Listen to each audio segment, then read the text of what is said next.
Hello and welcome to another Beyond the Game. I'm going to be looking at Square Enix again today. Can you believe it? Seems like I always go back to talking about this company which I, loathe, I guess. I want to love, but I do loathe. So I just wanted to talk about some of their latest news. Obviously, just some stuff which I've been reading up on today. Some of it's a couple of weeks old, especially now we've had all the financial stuff from the tax year, obviously, and there's some interesting developments, shall we say. I'm looking at some online resources for it, which I'll be showing and talking through. The Beyond the Game part of it is, I don't know, maybe we'll see Square Enix suffer a terrible fate. But I'm going to offer solutions to how it can be avoided, which is lovely for them. Not that, of course, they'll watch the video, but if they do become crazy enough and desperate enough, then my video is always there for them to watch, of course. And they are always more than welcome to subscribe as well. Actually, no, don't subscribe.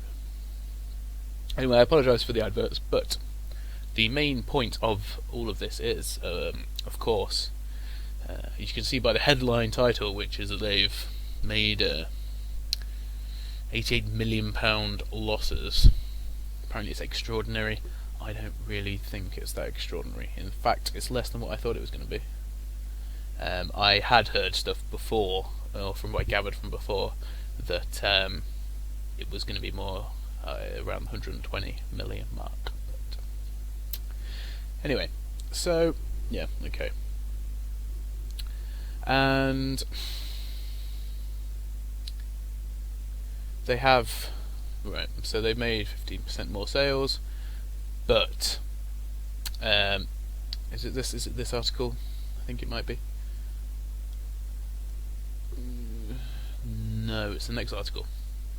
So that was obviously the headline, the fact they made £88 million loss, which, you would hope would give them a kick up the bum to do something a bit more adventurous, a bit more exciting, like stuff we're used to seeing. I mean, even the mediocre old games which, I used to play by Squaresoft,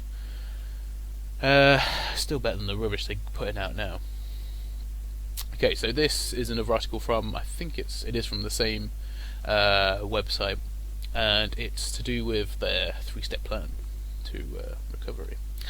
So, we've got other stuff in here. We've got the fact that the sales forecasts were a lot lower,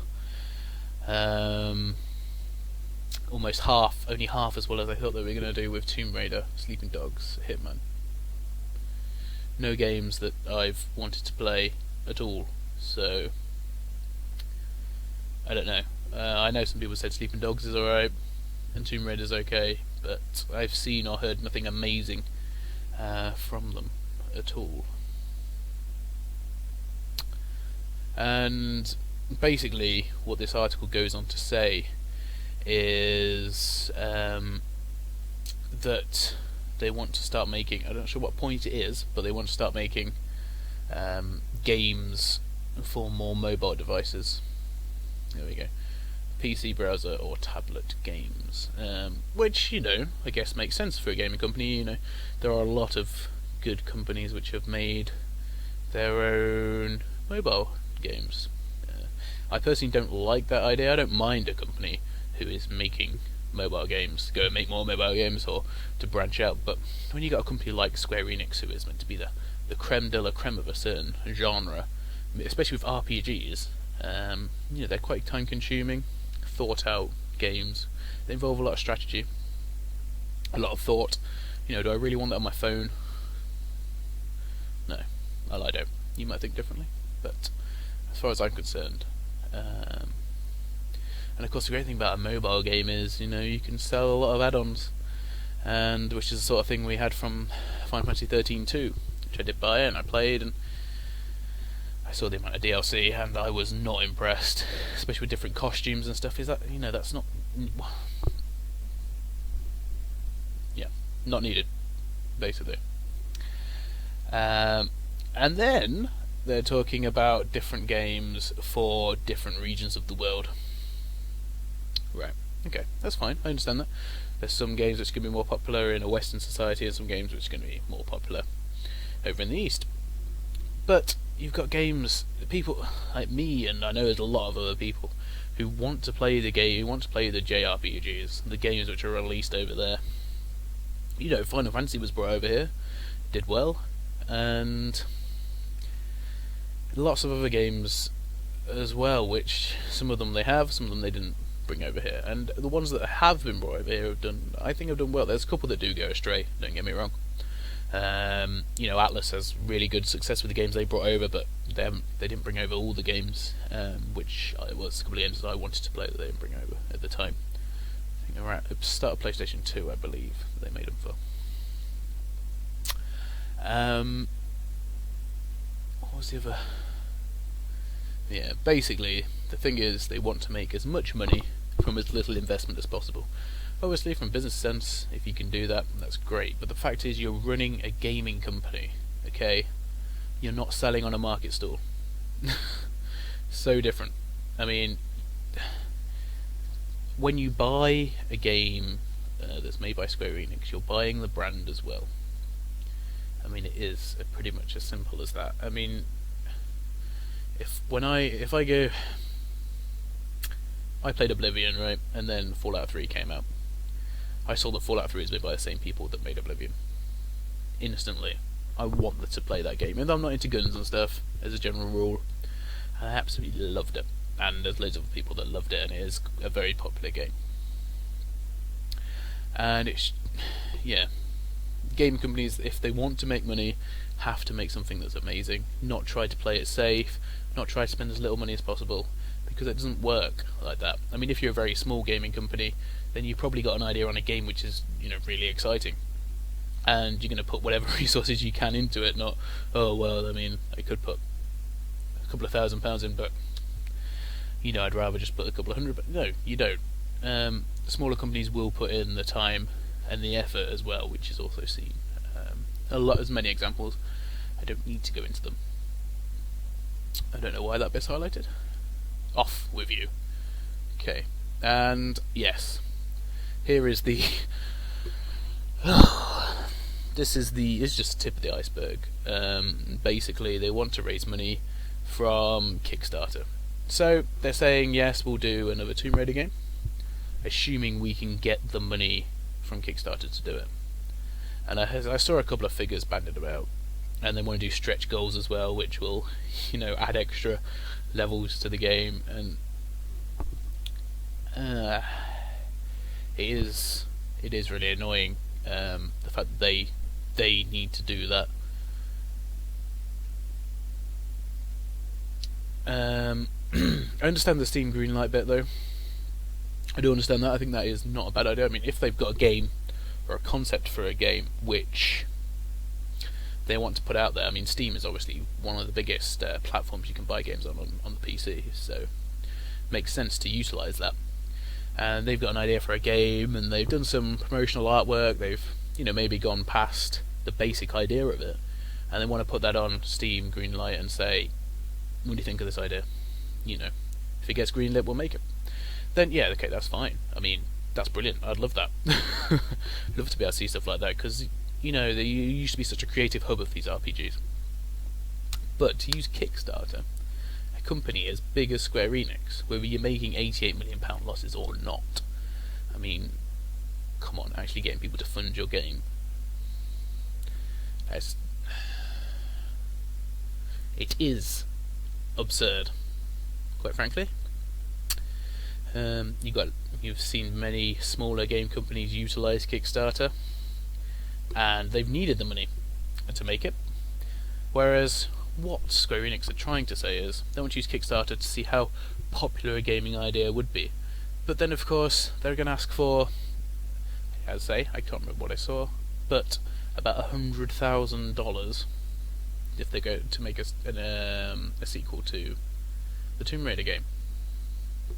Just one of the ideas banded around. And then, I don't know, I haven't seen it, but you'd probably think they're going to make those people pay full price for the game as well. if it's really such a good idea, you don't need crowdfunding to get it off the ground. Especially not a company like that could get the money out to make the game itself. So, what's my conclusions? Well, as far as I can make out, Square Enix have gone down to a whole new level of disappointing, annoying, irritating, rubbish gaming company level, quite frankly. And now, my solution on how to fix it? Well, that is a good question, and it's not really. The answer is quite vague, of course, because I can't go in and make personnel changes or suggest gaming titles, so I'm sort of limited. But they need to get off the structure of how they're making their games. I mean, what title did they make that sold the most money? I'm not sure, but it was Final Fantasy VII. Because that's obviously an amazingly high-selling game. Obviously, it came out at the right time. It came out on a new, exciting platform of the PlayStation. And yeah, okay, they won't be able to get that if they release a game on the PC or if they release a game on the PS3 or the 360. But they had the uniqueness there of being on PlayStation. They had what was at the time really good graphics, but that's gone too far, by the way. They need to step back. I mean, I think the graphics that they're pulling out at the minute is fine. You can carry on with that, but everything else needs to be more adventurous. And some parts need to be less adventurous. Yeah, confusing. It's like the battle system. The battle system in Final Fantasy is my biggest annoyance out of everything. Random battles. Why you have to stagger a foe to be able to damage it is absurd, quite frankly. So that a couple of times in this, but it's true. And they need to go back to basics with the mechanics, but they need to have more ideas in the storyline, and that's as simple as it gets. I mean, at the end of the day, there's some things that fans will ask for. Obviously, the Final Fantasy VII remake is what's been asked for. I don't think that should be made. I've already said that in another video, though, so that doesn't need to be said again. But there are things like Final Fantasy Versus as well, which they touted quite highly, and it's been a game which a lot of people look forward to. I personally haven't been too excited, but it's a game that would sell well. And I don't understand why it's taking so long. As far as I can make out, if they are making it, that it has to be something wrong with the creative side of it. Because you're telling me they can't get graphics and gameplay sorted in that many years. Well, So I think it's a creative story problem. And that is one of the biggest problems. They don't seem to have those characters around working for them. Especially since the merger. And the creator of Final Fantasy, the original Final Fantasies, now or was working with Nintendo. He made obviously the last story, which I have played very little of. I can't remember much time to go on the Wii, so there is that. I've not seen the game. I don't know what it's like, but that would be a game worth checking out just for the story. I mean, I don't think the gameplay is that amazing, but the story, from what I played of it, was coming on okay. It wasn't too bad. And maybe they just need someone more like that. And of course, you've got the I don't know what role he had. He was one of the main guys working on Final Fantasy VIII, and he obviously went over to Microsoft and did The Last Odyssey, which was an interesting game. Wasn't, once again, the battle system wasn't my liking. I'm more sort of old school Final Fantasy battle system guy, as you probably know. And he made a decent game. A lot better than what Final Fantasy what Square Enix have put out since. So, but then again, it doesn't always work. I mean, the same man did produce Blue Dragon for the Xbox 360, and that lacked somewhat in terms of quality.